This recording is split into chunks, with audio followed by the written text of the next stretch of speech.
How did Mordor's fortifications protect its domain? Imagine a land surrounded by towering mountains and harsh, barren plains. That's what Mordor looked like, a place built to keep enemies out and control everything inside. Its defenses were a mix of natural features and man-made structures that worked together to make invasion very difficult. The mountains, called the Jueth, or the Mountains of Shadow, formed a huge wall on the west and south sides.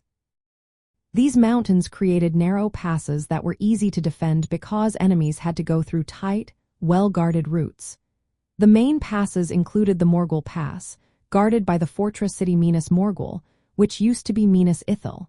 This was a key point for controlling access into Mordor. Nearby, the fortress Durthang overlooked the northern pass called Udun, giving defenders a strategic advantage. The Tower of Cirith Ungol guarded the higher, more difficult pass to the north, and it was also a natural barrier with its steep cliffs and dangerous terrain.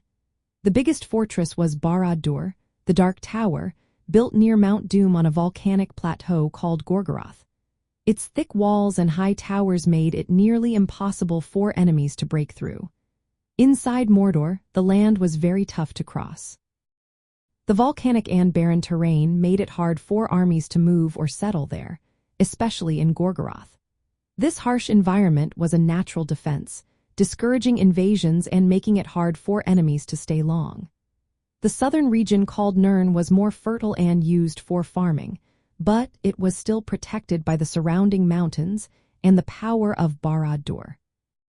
The strategic placement of fortresses along mountain passes meant Mordor could watch and control who came in and out.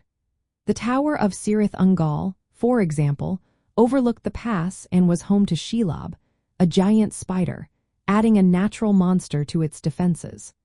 All these defenses worked together to create a layered system that kept enemies out and protected Mordor's resources.